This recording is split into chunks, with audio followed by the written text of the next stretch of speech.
आप सभी का स्वागत है। और मैं निरंतर आजकल अमेरिका गणराज्य से ही आपसे संपर्क कर रहा हूं। आप सभी का स्वागत है। और हमारे बीच आचार्य सुरेश शास्त्री जी, जो कि फरीदाबाद से हैं।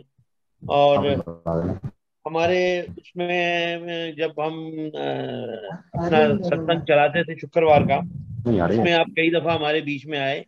और इस दफा वह वेद क्यों, कहाँ और कब वेदों को पढ़ना चाहिए, वेदों का ज्ञान आना चाहिए। लेकिन वेद कहा जाता है कि ईश्वरीय ज्ञान है, ईश्वर द्वारा दिया गया ज्ञान है वेद।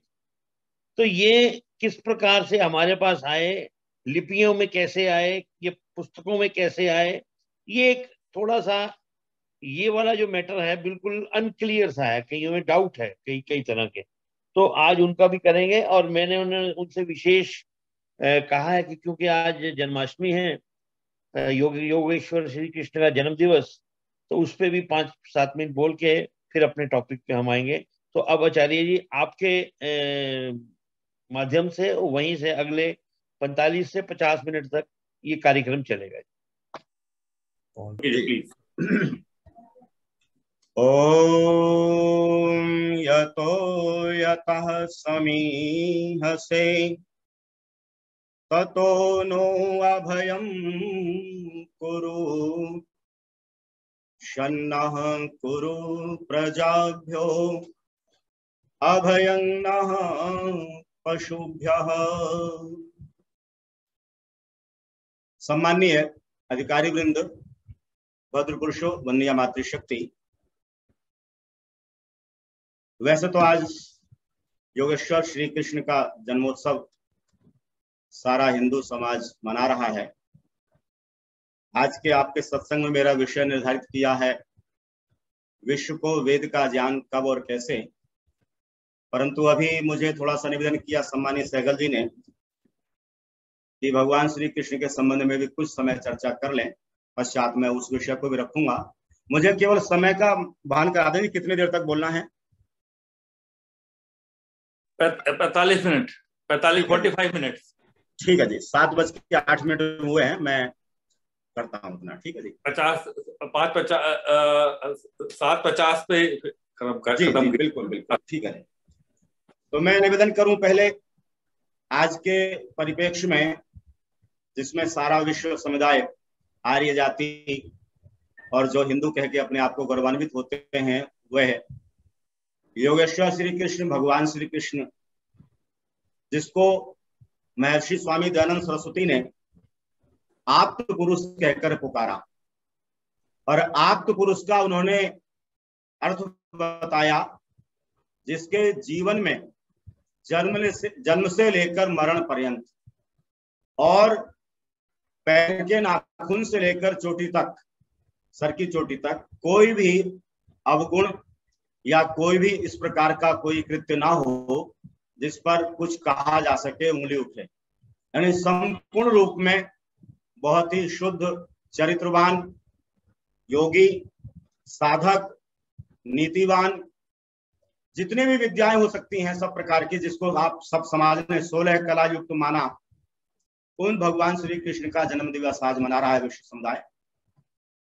और मैंने कई स्थानों पर आज के दिन यज्ञ आदि कराने गया तो सुना, और मेरे से भी कहा पंडित जी एक गीत सुना दो जिसमें यह भाव आता हो कि भगवान श्री कृष्ण आ जाएं इस देश में, फिर से हमारी लाज बचा जाएं, हमें वे उद्धृत कर जाएं जैसा पूर्व में उन्होंने कुछ किया था।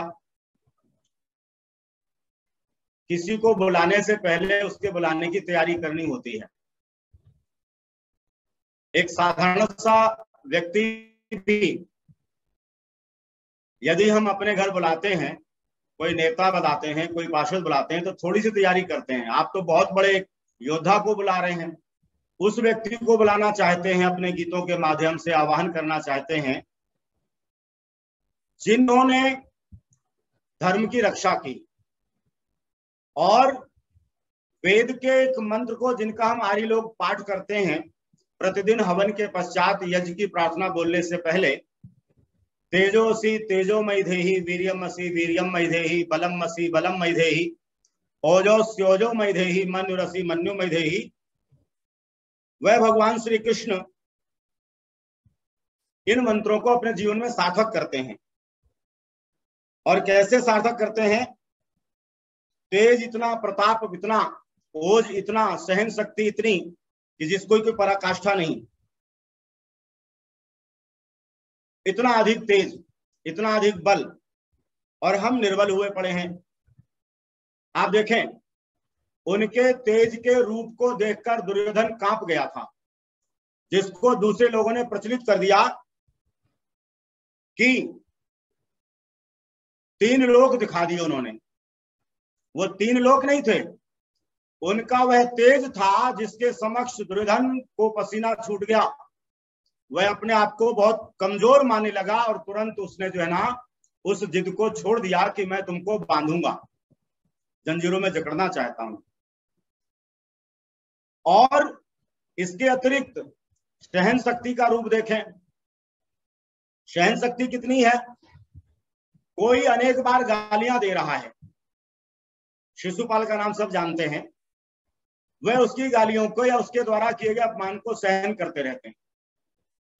वह श्री योगेश्वर श्री कृष्ण जो, इसको देखना क्या है, अपने आप में इतने सक्षम सबल हैं कि बिना हथियार उठाए भी बहुतों को भयभीत कर सकते हैं। वह योगेश्वर श्री कृष्ण जिनका जन्म भी बड़े दुखमय समय में हुआ, समय वो कलयुग आदि का नहीं, उनका खुद का मामा उनकी हत्या करने के लिए तैयार बैठा है।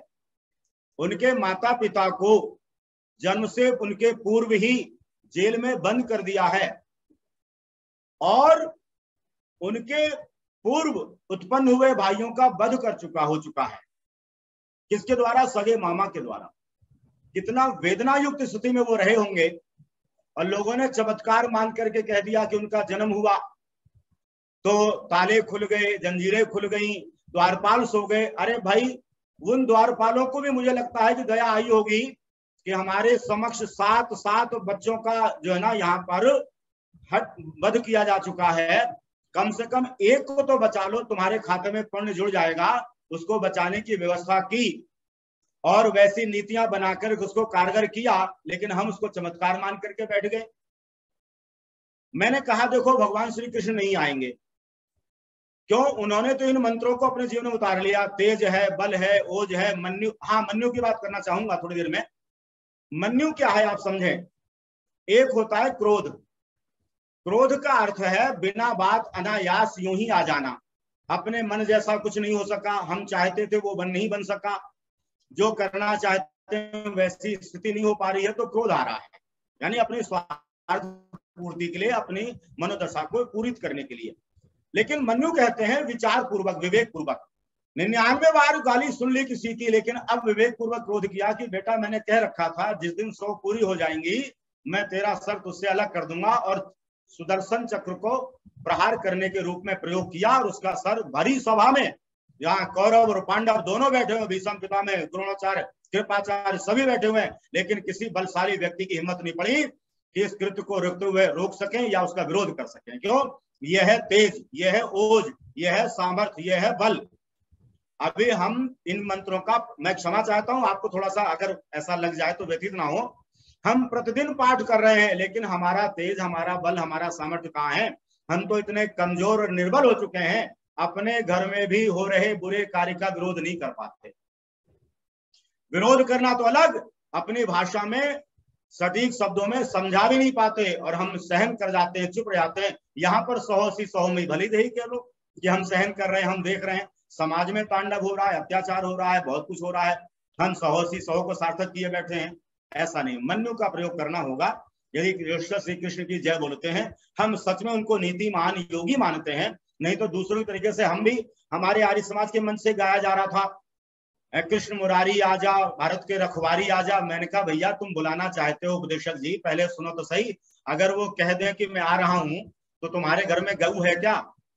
तुम तो बिस्कुट और चाय पूछोगे, तुम कहोगे ठंडा लाऊं या गर्म। उन्होंने कह दिया गर्म ले आओ, तो चाय कॉफी परोसोगे। और ज्यादा गर्म कुछ खाने को मान लिया तो हॉट डॉग परोसोगे। आज हॉट डॉग खाया जा रहा है, सच में आप सबको सौंसा पता होगा। मैं प्रधान जी निवेदन करना चाहता हूँ, हॉट डॉग एक वस्तु आ गई खाने की, कमाल की बात है, हिंदी में उसको गर्म कुत्ता कहेंगे ना।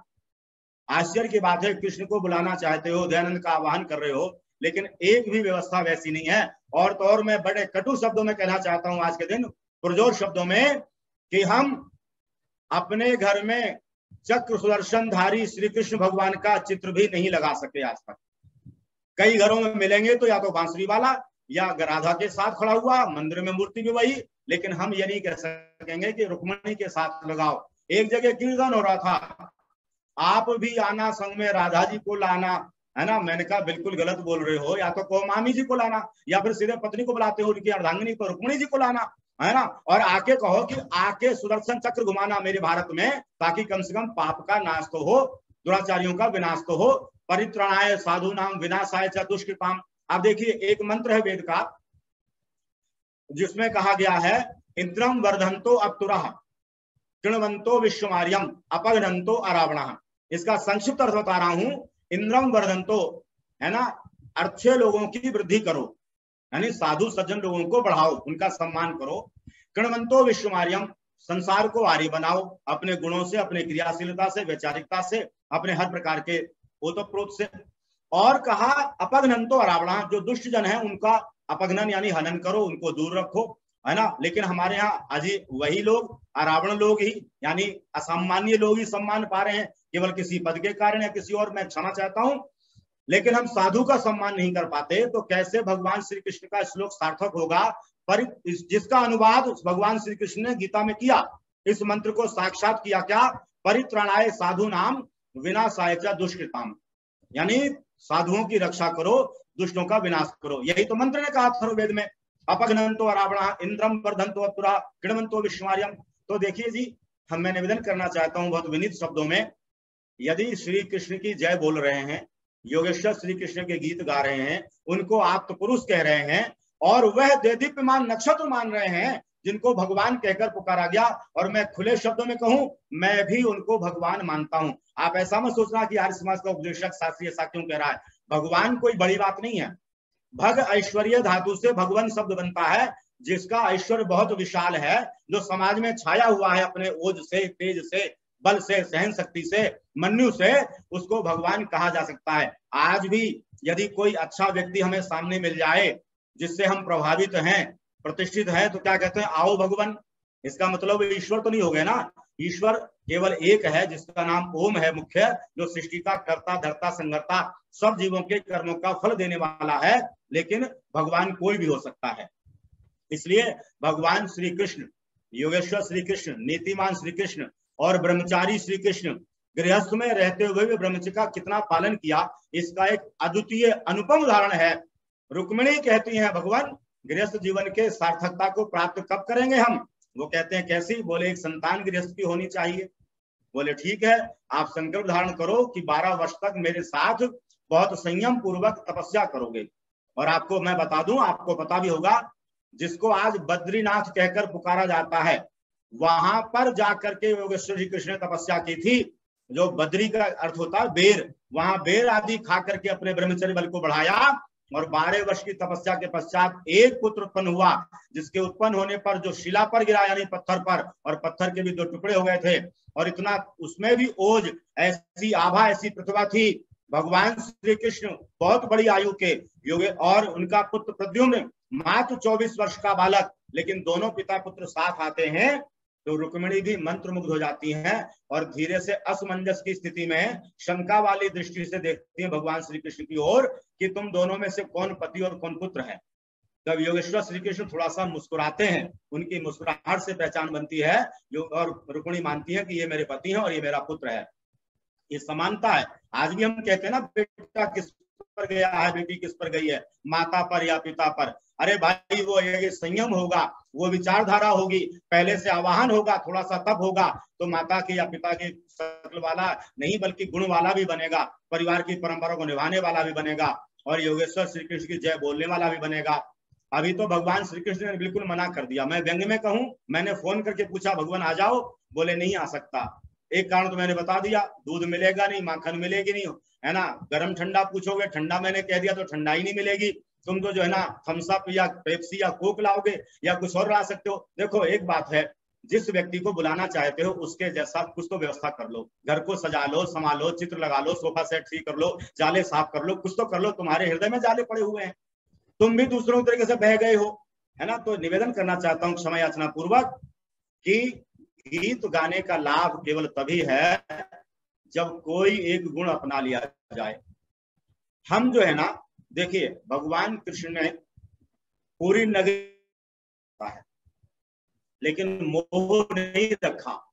जब छोड़ने का समय आया कि परित्याग करके चल दिए और एक लेश मात्र का समय नहीं लगाया। हम तो क्षमा चाहता हूं कई बार अपनी पोस्ट को या अपने किसी वस्तु और सामर्थ्य को थोड़ी देर के लिए छोड़ नहीं सकते।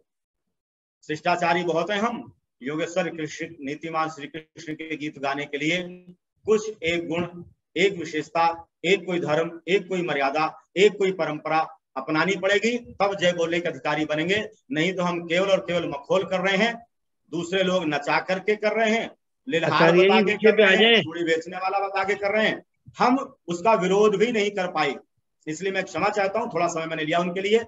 हम तेजोसी तेजोमयी का पाठ कर रहे हैं तो ये निर्णय कर लें कि हमारा आचार्य जी सब्जेक्ट पे आ जाइए प्लीज। जी बिल्कुल आता हूं मैं। हम निर्णय कर लें कि हम तेजवान बने, बलवान बने, युतिमान बने। और अब मैं अपने मूल विषय पर आता हूं। मेरा मूल विषय है विश्व को वेद का ज्ञान कब और कैसे। एक यजुर्वेद का मंत्र है, तस्मात् देवात् सर्वभूताः ऋचः सामान्य जज्रे छंदांसि जज्रे तस्मात् देजुस् तस्मात् अजायत। ये यजुर्वेद के 31वें अध्याय का मंत्र है और इसका सीधा सा अर्थ है बहुत सरल शब्दों में, परम पिता परमेश्वर ने, सच्चिदानंद स्वरूप ने, इस सृष्टि के कर्ता धर्ता संहर्ता ने, सब जीवों के कर्मों का फल देने वाले ने हमें चार प्रमुख रूप में, चारों वेदों के नाम से जिनको हम जानते हैं, ये ज्ञान दिया, विश्व समुदाय को दिया, मनुष्य समुदाय को दिया। और कैसे दिया मैं बाद में चर्चा कर रहा हूं। पहले सबसे पहले है कब। तो ध्यान रखिएगा, अनेक धारणाएं, अनेक मान्यताएं हमारे ही समाज में प्रचलित हो गई हैं कि पहले जो है ना सारी सृष्टि का सृजन हुआ, फिर मानवीय सृष्टि का सृजन हुआ, उसके पश्चात जो है ना इस वेद को, वेद के ज्ञान को दिया गया। आदि ऋषि जिनको हम अंगिरा, आदित्य, वायु आदि के नाम से पुकारते हैं, अग्नि ऋषि कहते हैं। तो ध्यान रखिएगा, महर्षि दयानंद ने बहुत सुंदर सटीक शब्दों में ऋग्वेदादि भाष्य भूमिका में परिचय कराया है और उस अध्याय का नाम है वेदोत्पत्ति विषय। कभी हम आर्यों को पढ़ना चाहिए, थोड़ा देखना चाहिए। बहुत सरल शब्दों में, प्रमाण युक्त शब्दों में याज्ञवल्क्य और मैत्री के संवाद का उदाहरण देते हुए कहते हैं कि वहां पर चर्चा की जा रही है। मैत्री को याज्ञवल्क्य समझाते हैं कि ऋषि जो हमारे अंगी, अग्नि, वायु, आदित्य, अंगिरा आदि हैं, उनको यह ज्ञान दिया गया। और कैसे दिया गया बाद की चर्चा है, कब दिया गया पहले मैं सिद्ध करना चाहूंगा इन्हीं प्रमाणों से। 1,96,08,53,174 वर्ष पूर्व, मैं दोबारा से बोलता हूं, इसको हम सृष्टि संबंध भी कहते हैं। ये वेद का ज्ञान कब मिला? 1,96,08,53,174 वर्ष पूर्व लगभग। अभी दो वर्ष हो जाएंगे दयानंद को, मतलब दयानंद बनाते 198 वर्ष हो चुके हैं। पूरे 200 वर्ष उनके होने वाले हैं 2024 में, उनके जन्म शताब्दी को ध्यान रखिएगा। और ये सृष्टि में इस समय में 7वां मनवंतर चल रहा है, जिसको हम पंडित लोग बोलते हैं सप्तमे वैवस्वत मनवंतरे। इससे पूर्व 6 मनवंतर बीत चुके हैं जी। वे कौन कौन से 6 हैं? स्वयंभव, स्वरोचिस, औतमी, तामस, रैवत और चाक्षुष। ये 6 मनवंतर बीत चुके हैं। 7वां मनवंतर जिसको वैवस्वत मनवंतर कहते हैं, ये चल रहा है। इसके बाद भी 7 मनवंतर ऐसे ही और चलेंगे, यानी कुल 14 मनवंतर ऐसे होंगे। 71,000 चतुर्युगी होंगी, तब जाकर के कहीं जो ना हमारा गणना पूरी हो पाएगी। आगे आने वाले मनवंतरों में एक मंत्र का नाम स्वामी जी ने गिनाया है, मैं भी उसको उद्धृत कर रहा हूं, उसका नाम है सावर्णी, है ना, सारवणी। ये मनवंतर इसके समापन के बाद। लेकिन अभी इस मनवंतर में कितना समय हो चुका है? वैसे एक बार बता दूं मैं कि ये जो युग है ना, जिनको हम द्वापर, त्रेता, सतयुग, कलयुग आदि कहते हैं, इनकी आयु का भी हम सबको भान होना चाहिए कि कितने वर्ष के होते हैं। सबसे पहला है सतयुग, जिसकी पूर्ण अवधि होती है 17,28,000 वर्ष। जी, एक सतयुग का जो समय है, काल वर्ष है, वो 17,28,000 वर्ष का है। इतना समय सतयुग को बीता। 12,96,000 वर्ष त्रेता को बीते, 8,64,000 वर्ष द्वापर को बीते, और कलयुग जो है वो 4,32,000 वर्ष का है, जिसमें से अभी केवल मात्र, ध्यान रखिएगा, बहुत थोड़ा समय हुआ है, लगभग कुछ समय, कुछ हजार वर्ष पूरा भी नहीं हुआ है। हम इन गणनाओं को क्यों जानना चाहें? ताकि प्रमाण युक्त तथ्यों से कह सकें कि वेदों की उत्पत्ति को इतना समय हो चुका है। लगभग हमारे विद्वान जब बोलते हैं ना कि 2.25 अरब वर्ष होने को है, 2.25 अरब वर्ष होने को है, तो 2.25 का पूरा थोड़ा सा समझाना चाहिए, बताना चाहिए। ये गिनती हमको याद होनी चाहिए। हमारे समाजों में भी मैं सम्मानीय प्रधान जी से करूंगा कि कहीं ना कहीं हमारे यहाँ बहुत सारे बोर्ड लगे हुए हैं, सूचना पट लगी हुई है, कहीं कहीं इन सृष्टि के वेदों की उत्पत्ति का समय भी हम लिखें। कोई व्यक्ति आता है, पढ़े, उसको आश्चर्य हो, है ना। कुछ लोग धारणा बन गई कि 3200 वर्ष हुए हैं, 3400 वर्ष हुए हैं, 4000 वर्ष हुए हैं, ऐसे लोग मान्यता करते हैं, इतने ईसा पूर्व हुए हैं।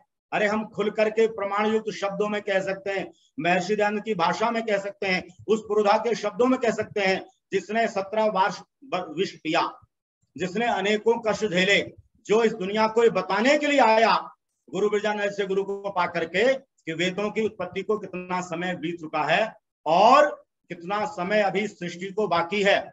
एक धारणा और पनपती है, कई बार लोग पूछते हैं, प्रश्न करते हैं, क्या ये इसी सृष्टि में वेद का ज्ञान दिया है या हर सृष्टि में ऐसा ही होता है? तो याद रखें, परमात्मा जैसे नित्य है, उसका ज्ञान भी यथावत नित्य है, इसमें परिवर्तन नहीं होता। परमात्मा सर्वज्ञ है, वो सब कुछ जानता है, तो उसने सर्वज्ञ ज्ञान दिया हुआ है, अनुपम ज्ञान दिया हुआ है, इसमें किसी प्रकार का परिवर्तन होने वाला नहीं है। जितने मंत्रों की, इस वेदों की, चारों वेदों के मंत्रों की संख्या है, उतने ही मंत्र रहेंगे, उतने ही थे और उतने आगे होने वाले हैं। इसका सीधा सा प्रमाण है, हम आर्य लोग संध्या का मंत्रों का पाठ करते हैं, ठीक है जी। संध्या के मंत्रों में हम बोलते हैं, अगमर्षण मंत्रों में, ऋतम च सत्यम चाभिधात तपसो धिरायत ततो रात्र जायत तथा समुद्रो रणवः। इसमें एक शब्द आता है, यथा पूर्वम कल्पयत। इसका अर्थ है जैसा पूर्व में किया है वैसा अब किया है और ऐसा आगे भी करेगा, क्योंकि वह नित्य है, उसका ज्ञान नित्य है, उसकी प्रक्रिया नित्य है, उसमें कभी अनित्यता नहीं आती, इसलिए परिवर्तन होने का कोई प्रश्न ही उत्पन्न नहीं होता। कोई ये ना कहे कि ईसा पूर्व हुआ था, इतने हजार वर्ष पूर्व हुआ था, इतने वर्ष मैंने अभी आपको बताए, बहुत सारा भी बाकी है। कुल 43,20,000 वर्ष का इनका नाम एक चतुर्युगी है। चारों मैंने युगों की जो संख्या बताई, सतयुग, द्वापर, त्रेता और कलयुग, इन चारों को मिलाकर के 43,20,000 है ना वर्ष बीत जाएंगे, तब एक चतुर्युगी होगी। और ऐसी 71 चतुर्युग यानी 30,67,20,000 वर्ष की एक मनवंतर संज्ञा होगी। कितना जी? 71 चतुर्युगी अर्थात 30,67,20,000 वर्ष की चतुर्युगी होगी 71, यानी एक मनवंतर। और ये कौन सा मनवंतर चल रहा जी? 7वां, है ना। तो हम इतने वर्ष पुराने हैं, हमारी सृष्टि इतनी वर्ष पुरानी है, हमारी विद्या, हमारा ज्ञान जो ईश्वर ने कृपा करके 4 ऋषियों के माध्यम से दिया। मैं पहले बता रहा हूं कब दिया, यानी कि सृष्टि के प्रारंभ में। और क्यों दिया, इसका भी सीधा रीजन है, क्योंकि जो किसी वस्तु को, तत्व को बनाता है, उसके बारे में पूरा परिचय कराता है। छोटे से छोटा व्यक्ति कोई वर्कशॉप लगाता है, वहां कोई अपना कोई उत्पादन तैयार करता है, तो उसकी एक बुकलेट बनाता है, कैसे कैसे प्रयोग करना है। मोबाइल बनाया, कितनी देर चार्ज करना है, कैसे इसका उपयोग हो सकेगा लंबे समय, सफाई करनी आदि सब कुछ। तो परमात्मा जो सर्वज्ञ है, क्या वह कोई बुकलेट नहीं देगा? उसने 4 ऋषियों के माध्यम से ये बुक यानी पुस्तक यानी ज्ञान दिया। पर हाँ, मैं अवश्य स्पष्ट करूंगा, पहले ये पुस्तक रूप में हमको प्राप्त नहीं हुए थे। यह हमको अंतर हृदय में यानी ऋषियों को, और कई बार लोग ये भी भ्रम करते हैं, जब परमात्मा के मुख ही नहीं है तो उसने कैसे बोला होगा। तो मैं एक बात स्पष्ट कर दूं, महर्षि के शब्दों में, दयानंद के शब्दों में, महर्षि उद्धृत करते हैं मन से कोई बात सोचने समझने के लिए मुख का प्रयोग नहीं होता है ना। मन के अंदर वो सामर्थ्य है आत्मा के साथ जुड़े हुए कि मन में हम सोच लेते हैं, मन में संकल्प लेते हैं, मन में विचार कर लेते हैं, बिना मुख के काम चल जाता है। ठीक ऐसे ही निराकार, क्योंकि मन का कोई आकार नहीं है, मन जड़ वस्तु है, लेकिन आत्मा के साथ संयुक्त होने पर उसके अंदर इतनी बात आ जाती है, संकल्प और विकल्प उठता रहता है, सोचते विचारते रहते हैं, प्रयोग करते रहते हैं, उसका चिंतन होता रहता है। तो ऐसे ही परमात्मा ने इसी मनसा के द्वारा उन चारों ऋषियों के हृदय में ज्ञान को प्रकट कराया। और याद रखिएगा, एक और स्पष्ट कर दूं बात, सर्वज्ञ को, सर्वशक्तिमान को किसी सहायता की आवश्यकता नहीं होती है। जैसे जो व्यक्ति पहलवान है, बहुत बड़ा धुरंधर है, वो अखाड़े में उतर रहा है मल्ल युद्ध के लिए, कुश्ती के लिए, तो क्या अपने साथ कहेगा मेरे कोई सहयोगी बन के आ जाओ, सामने वाले को मुझे पछाड़ना है, उसको नीचे गिराना है?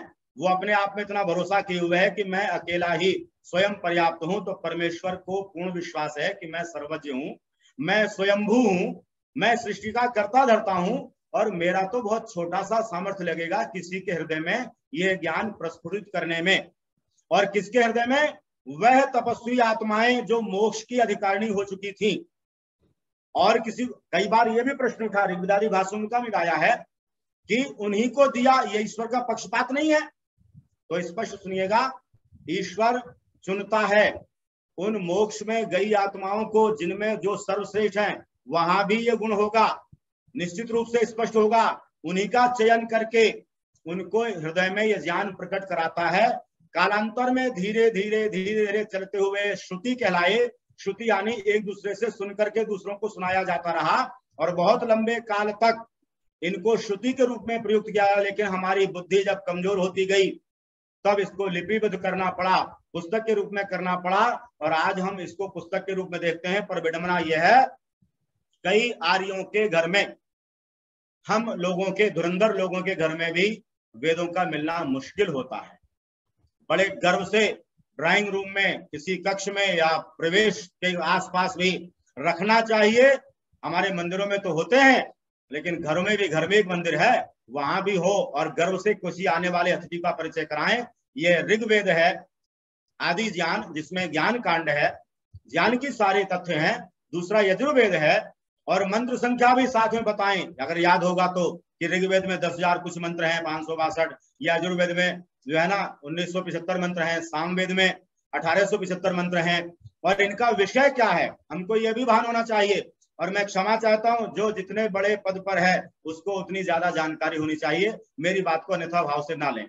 हम पर बड़े जो है ना गर्व है लोगों को। आज भी विश्व समुदाय को, हिंदू जाति को यह पूरा विश्वास है कि यदि कहीं बात अटकेगी, भ्रांति आएगी, तो उसका निवारण केवल आर्य समाज का व्यक्ति, विद्वान ही कर सकता है। इसलिए जो विश्व हमारी ओर बड़े ध्यान से देख रहा है, गर्व किए हुए है, उसका भरोसे को तोड़े ना। एक सूचना पट ऐसा भी लगाएं जहां मंत्रों के नाम, उनके मंत्रों की संख्या, उनके ऋषि का प्रादुर्भाव होने वाले ऋषि का नाम, यह सारी बातें हो। मैंने स्पष्ट किया है, इतना वर्ष तो इनके ज्ञान को दिए हुए हो चुका है।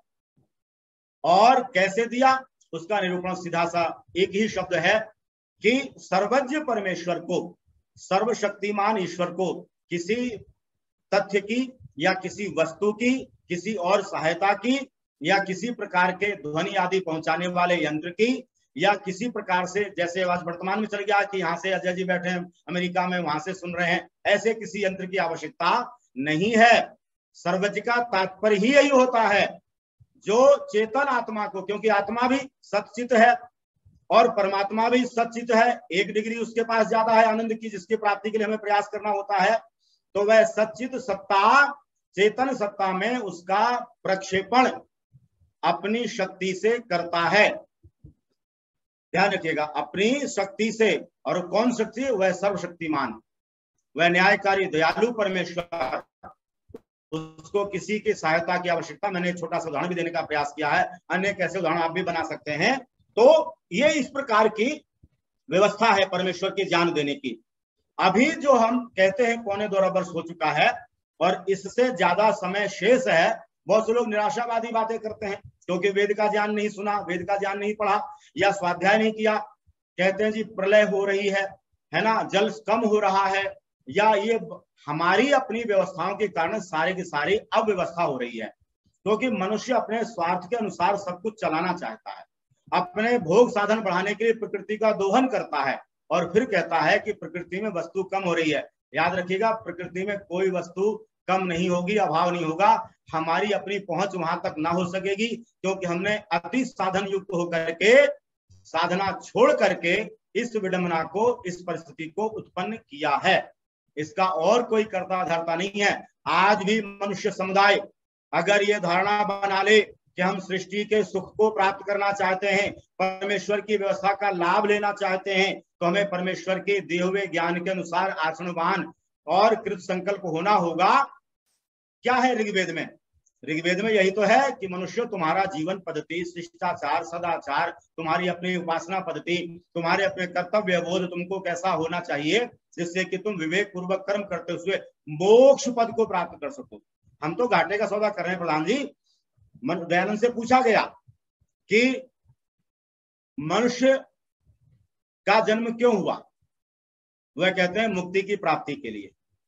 एक ही शब्द क्या, मुक्ति की प्राप्ति के लिए। और हम मुक्ति तो अपने कष्ट से, क्लेश से भी नहीं हो पाए, हम मुक्ति तो प्राप्त अपने रोग से नहीं कर पाए, हमने हथियार डाल दिए हैं, हमने समझौता कर लिया है, अब जो हो गया ठीक है जी, जो बीत जाए जो ठीक है, अब परमेश्वर के आगे किसकी। देखिए, हम परमेश्वर को सर्वज्ञ मानते हैं, हम उपदेश आर्ष सुनते हैं आर्य समाज के मंचों से, लेकिन हम भी कहीं ना कहीं उस धारा में बह गए। अब जो ईश्वर की मर्जी है, ईश्वर की मर्जी जो थी उसने पूरा सृष्टि के प्रारंभ से लेकर अब तक करके दिखा रखा है। सूर्य का प्रकाश दे रखा है, चंद्रमा की शीतलता दे रखी है, सृष्टि में सारी वस्तुएं दे रखी हैं, अन्न वनस्पति औषधि दे रखी है, फल फूल मेवा कंद इत्यादि रखे हैं। फिर भी हम कहें कि जैसे ईश्वर की मर्जी, और उस पर बहुत सारा कुछ छोड़ देते हैं। जो हो गया जी प्रभु की मर्जी है, इसके आगे किसी की चलती नहीं है। मैं क्षमा युक्त कहना चाहता हूं, जो हम उसके ऊपर डालना चाहते हैं वह उसकी व्यवस्था नहीं है, हमारी अपनी कमजोरी है, इस कमजोरी को दूर करना होगा। मैं एक बार निवेदन करना चाहता हूं, ऋग्वेदादि भाष्य भूमिका नाम का ग्रंथ महर्षि द्वारा रचित प्रतिपादित है। बहुत पूरा ना पढ़ सके तो कम से कम दूसरा अध्याय, पहला तो है जो है ना हमारे अपने लिए वो सृष्टि उत्पत्ति आदि, लेकिन इसमें दिया गया वो प्रार्थना उपासना का पहला विषय है, दूसरा है वेदोत्पत्ति विषय। बहुत सरल शब्दों में प्रमाण युक्त अनेक ग्रंथों का उदाहरण देते हुए ऋषि ने, मैंने जिसमें से कुछ वर्षों का वर्णन, चतुर्युगी आदि, मनवंतर आदि, इनका कुछ प्रक्षेपण करने का प्रयास किया है, प्रस्तुत करने का। यहाँ पर ध्यान रखिएगा, 1000 चतुर्युगी है ना, 1000 चतुर्युगी, यानी पहले मैं बता चुका हूं 71 चतुर्युगी का एक मनवंतर, ऐसे ही 1000 चतुर्युगी बीत जाएंगे, 14 मनवंतर, तब एक सृष्टि का समापन होगा जो इस समय रची हुई है, और उसको कहा जाता है परमेश्वर की भाषा में, ऋषि ने कहा है ब्राह्म दिन। जो हम तो एक दिन एक रात गिनते हैं ना, 12 घंटे का दिन 12 घंटे की रात्रि, इस सृष्टि के उत्पत्ति के पूरे समय को, और ये उत्पत्ति का समय रहता है 4 अरब 32 करोड़ वर्ष तक, इतने समय को एक ब्राह्म दिन कहा गया है परमेश्वर की भाषा में। और प्रलय की अवस्था 4 अरब 32 करोड़ वर्ष की ही समय तक रहती है, उसको ब्रह्म रात्रि कहा गया है। एक रात और एक दिन परमेश्वर की भाषा में, उसके व्यवस्था में एक सृष्टि का क्रम और एक प्रलय का क्रम, यह 2 दिन और रात होते हैं। ये ज्ञान हम सबको थोड़ा सा होना चाहिए, विद्वानों को है, वे बताते रहते हैं समयानुसार, लेकिन हम केवल अपने थोड़े से कुछ तथ्यों को सीख करके, समझ करके, क्योंकि हमारा सामर्थ्य, हमारा स्वाध्याय या हमारी व्यवस्था ऐसी नहीं है, तो संतोष कर लेते हैं। संतोष करना ठीक नहीं, दूसरों को प्रबुद्ध करने के लिए, बताने के लिए हमको इस चीजों का ध्यान, आभान सब कुछ होना चाहिए। ऐसे 1000 वर्ष यानी 1000 चतुर्युगी बीत जाएं, एक दिन प्रलय का, यानी उतने समय का अवस्था और उतने समय की सृष्टि का बने रहने का क्रम है। ऐसे ही निरंतर ये चल रहा है। कोई कहता है, कई बार हमसे भी पूछा गया कि ये कितनी बार परमात्मा सृष्टि बनाएगा, कितनी बार प्रलय करेगा। तो याद रखिएगा, जो असीम है, जिसकी कोई सीमा नहीं है, उसकी क्रिया भी असीम ही होगी। इसलिए वायु का अभाव नहीं होगा। हमारे द्वारा किए गए ऐसे अपकृत्यों से कि वृक्ष आदि ना रहें, तो ऑक्सीजन की कमी हो जाए, है ना, तो उससे अभाव सा उत्पन्न महसूस होता हो दिखाई पड़ेगा, परंतु उस परमेश्वर की जो असीम है, उसकी व्यवस्था में कोई दोष, कोई त्रुटि, कोई और किस प्रकार की कमी आने वाली नहीं है। ना जल का अभाव होगा। हम जल का दोहन बहुत अधिक कर रहे हैं, नीचे पाताल लोक में जाता जा रहा है, क्योंकि अब साधन हो गए हैं, ऐसा हम उसको खींचे जा रहे हैं। और याद रखिएगा, परिश्रम युक्त उत्पन्न किए गए धन को भी व्यक्ति संभाल के खर्च करता है। ऐसे जब परिश्रम से कुएं से या कहीं से जल लाते थे तो बहुत सीमित मात्रा में व्यय करके उसका वचन करते थे, है ना, दोहन नहीं करते थे। अभी हम साधन वाले हो गए हैं, साधना तो हमारी छूट चुकी है, तो फिर साधन वाला व्यक्ति याद रखिएगा व्यर्थ ही गमाता है। पिता ने बहुत परिश्रम करके धन कमाया, पुत्र को आभास नहीं है तो व्यर्थ खर्च कर रहा होता है। इसलिए कहा गया कि कुपूत है तो क्यों धन संचय हो, और सुपूत है तो फिर क्यों धन संचय, वो कमा लेगा। तो याद रखें, परमेश्वर की व्यवस्था असीम है, क्योंकि परमेश्वर भी नितांत असीम है, उसकी कोई पराकाष्ठा, कोई सीमा नहीं है, उसका ज्ञान भी असीम है। परंतु फिर से कहना चाहूंगा पुनरावृत्ति करता हुआ, यह पूर्व की सृष्टियों में भी ऐसा ही ज्ञान दिया था ऋग्वेद। हाँ, याद रखिएगा, एक बात और कह दूं इस बीच में, हालांकि वेद एक है, आपको आश्चर्य लगेगा, वेद यानी ज्ञान, यह परमेश्वर द्वारा दिया गया, लेकिन उसके भाग 4 हैं, जिनको ऋग, यजु, साम, अथर्व कहा जाता है, और जिनके विषय विशेष चारों वेदों में भी सब प्रकार का ज्ञान है। लेकिन प्रमुखता जिसको कहा जाता है वह ऋग में ज्ञान, यजुर्वेद में कर्म, सामवेद में उपासना और संगीत, और अथर्ववेद में विज्ञान। विज्ञान क्या अर्थ है? आज लोग, हमारे लोग भी कहते हैं, आज समाज के लोग, विज्ञान का मतलब ये जो वायुयान आदि बनाते हैं, तोप, भुसुंडी आदि बंदूक बनाते हैं, ये विज्ञान। याद रखिएगा, केवल इसी का नाम विज्ञान नहीं है, टेक्नोलॉजी का नाम विज्ञान नहीं है, मशीनरी का नाम विज्ञान नहीं है। विज्ञान का अर्थ विशेष ज्ञान भी होता है। विशेष ज्ञान आप समझते हैं, विशेष ज्ञान कौन सा?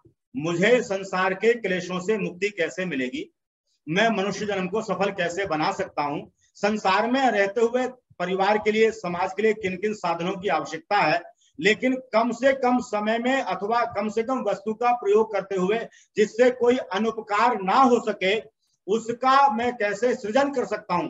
देखिए, वर्तमान में वायुयान चल रहे हैं, लेकिन इसके लिए दोहन प्रकृति का करना पड़ेगा। क्या दोहन? जो प्रकृति में तेल भरा हुआ है उसका दोहन करके, और फिर एक गीत गाया जाएगा कि अब तेल कुछ वर्षों का शेष रह गया, समाप्त हो जाएगा। ठीक है भाई, तुम दोहन कर रहे हो, तुमने ऐसे यान बना लिए, उनको जरूरत है, चाहे मोटर गाड़ी, मोटरसाइकिल या कुछ और भी है, जनरेटर चल रहे हैं, लेकिन पूर्व के समय में इस तेल से नहीं चला करते थे। यह है विज्ञान। विज्ञान अथर्ववेद जिसका नाम ले रहा हूं, पारे आदि से चलाया करते थे, और हर किसी व्यक्ति के पास यान यानी वायुयान होता था। तो विज्ञान का अर्थ है जैसी आवश्यकता हो वैसा उत्पादन करना, परंतु सीमित रूप में प्रयोग करना, ताकि प्रकृति का दोहन ना हो सके, इसमें किसी प्रकार की विकृति ना आ सके। आज हम अपने अपने सुख के लिए, नितांत अपने स्वार्थ के लिए प्रकृति के, परमात्मा के बनाए नियमों का पूर्ण रूप से खंडन करते हुए, और प्रकृति का दोहन करते हुए विद्रूप पैदा कर चुके हैं, जिसका हमें खामियाजा यानी कि हमें दुख रूप में भोगना पड़ रहा है। तो मैं पुनः अपने विषय पर आता हुआ कहना चाहता हूं, इतना लंबा समय, 1,96,53,00,000, है ना, और इतने वर्ष, 174 वर्ष बीत चुके हैं, इससे अधिक का समय अभी शेष है। निराश उदास ना हो, बड़े विश्वास भरे शब्दों में कहें, सबको बताकर कहें, जिससे आप पर लोगों को गर्व हो कि यथार्थ ज्ञान तो यही मिलेगा। 3200 वर्ष पूर्व, 3400 वर्ष पूर्व, ईसा से 4000 वर्ष पूर्व वेद का ज्ञान नहीं। इतने वर्ष, केवल साधारण भाषा में भी कह दें तो भी कह दें कि 2.25 अरब वर्ष बीत चुके हैं।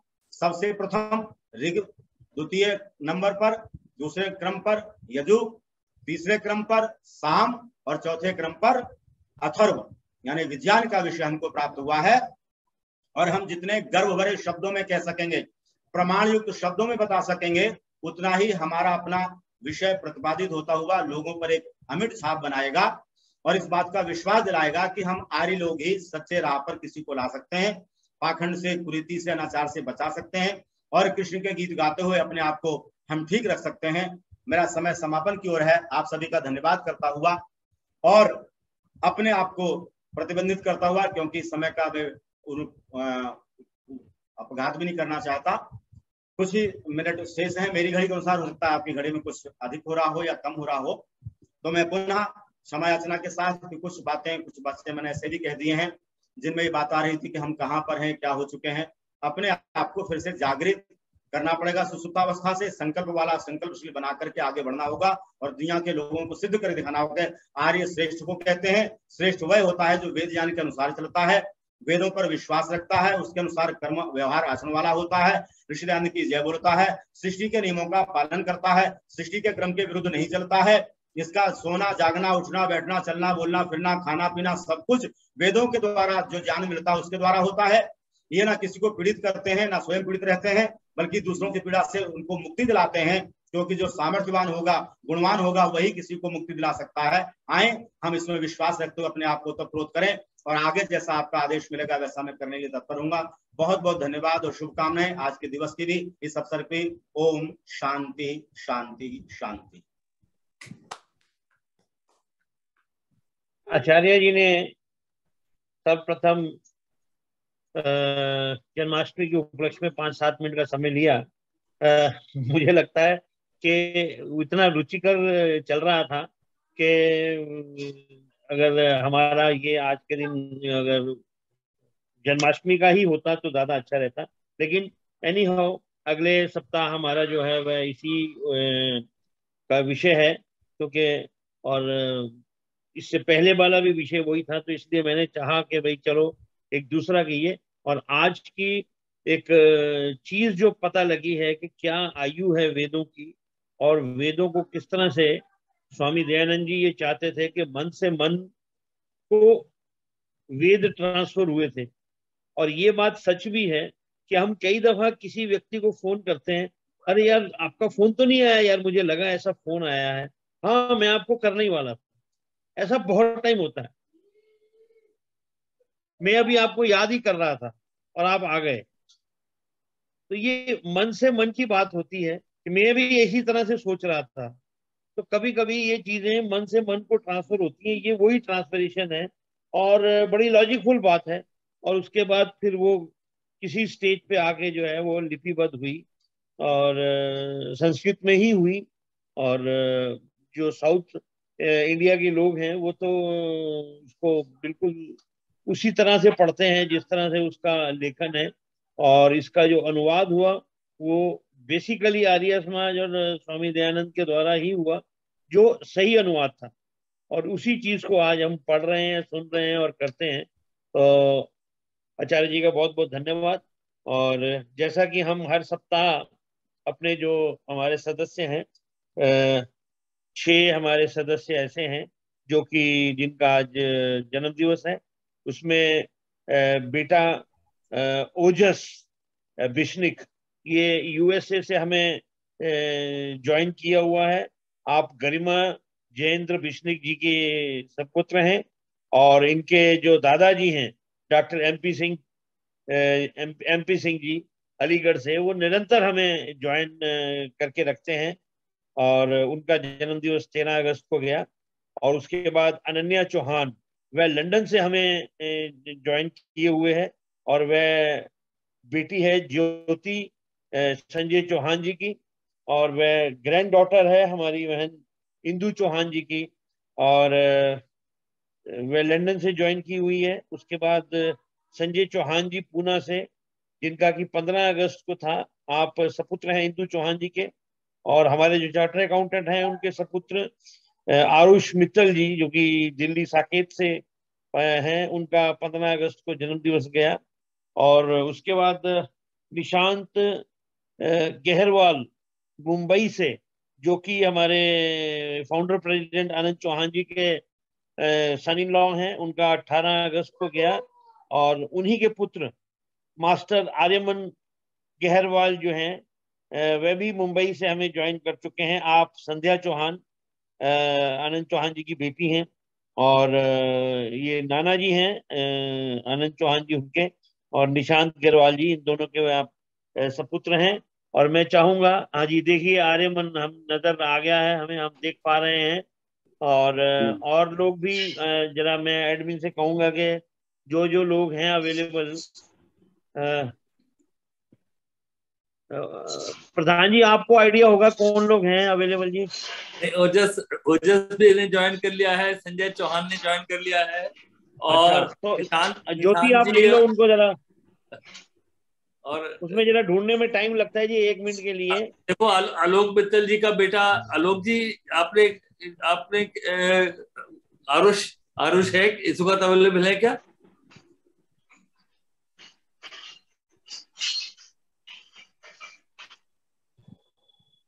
और संजय वो अनन्या ज्वाइन कर पाएंगी? मामा अनन्या ऑफिस में है जी। हाँ हाँ। अच्छा अच्छा। अजय भाई, आलोक जी कौन से नाम से होंगे जी? गरिमा के नाम अभी से। फिलहाल आलोक मित्तल जी के नाम से होंगे। ओजस जो है वो गरिमा के नाम से है। हाँ जी, वो ओजस गरिमा के नाम से है जी। ओजस इज वेरी मच देयर। नहीं, वो हो गया जी। आरुष मित्तल जी नहीं मिल रहे हैं मुझे, वो कौन से नाम से है, अगर कोई बता दे मुझे तो।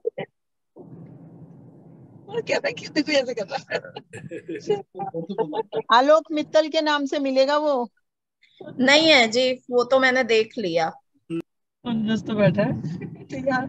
आचार्य जी से शुरू कराइए। आचार्य जी आशीर्वाद दीजिए सबको। चलिए, ओजस मिल गया, हमारे पास है, अवेलेबल है। तो और उसके बाद ये गहरवाल परिवार तो एक ही स्क्रीन में अवेलेबल है जी। और मैं आचार्य जी से कहूंगा कि अब मंत्र द्वारा सभी का जो है वह जन्म दिवस के उपलक्ष्य में बनेंगे। आचार्य रामचंद्र, मेरी आवाज आ रही है जी? आवाज आ रही है, बहुत बढ़िया आ रही है। बहुत अच्छी। अमेरिका से आपकी आवाज सुन रहे हैं। बहुत अच्छी बात, बहुत अच्छी है। तो आइए, आज का ये पावन दिवस जिस पर हम अपने समस्त जन्मोत्सव मना रहे यजमानों के लिए शतायुष की कामना कर रहे हैं। और आपका सबका जन्म दिवस ऐतिहासिक जन्म दिवस है कि आज एक ऐसे महान पुरुष का जन्म दिवस है आपके साथ, जो इस सारी मानवता के लिए एक तारा है। ईश्वर करे आप भी तारा बने और आपका जीवन हर प्रकार से स्वस्थ आनंदमय हो। आइए प्रार्थना करते हैं आपके लिए। ओम इंद्र श्रेष्ठानि द्रविणानि देहि चित्तिं दक्षस्य सुभगत्वमस्मे पोषं रयीणां अरिष्टिं तनूनां स्वादमानं वाचा सुदिनत्वमन्नाम्। ओम मेधां मे वरुणो ददातु मेधाम अग्नि प्रजापति मेधाम इंद्रश्च वायुश्च मेधाम धाता ददातु मे।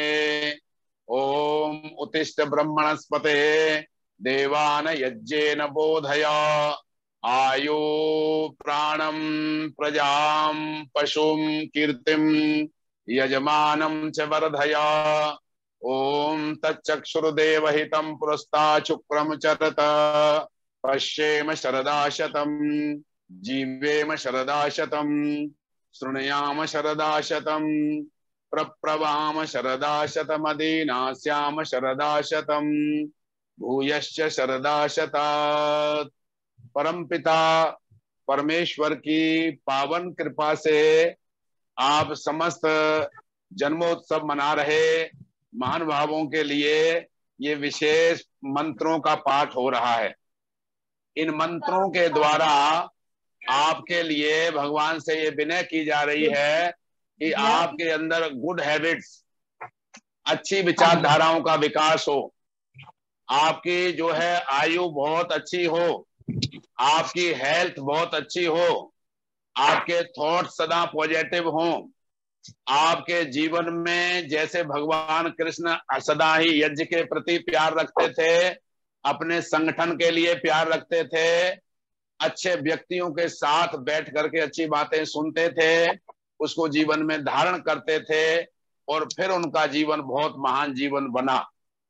ऐसे ही आपका जीवन भी इतना अच्छा बने, इतना महान बने कि आप अपने लिए, अपने परिवार के लिए, अपनी समाज के लिए और राष्ट्र के लिए और होल वर्ल्ड के लिए आप कल्याणकारी हो, सुखदायक हो, मंगलमय हो, ऐसी कामना करते हुए आपके लिए, आपकी फैमिली के लिए बहुत बहुत शुभकामना, साधुवाद, धन्यवाद। भगवान सदा ही आपका कल्याण। आचार्य जी की आवाज क्यों चली गई?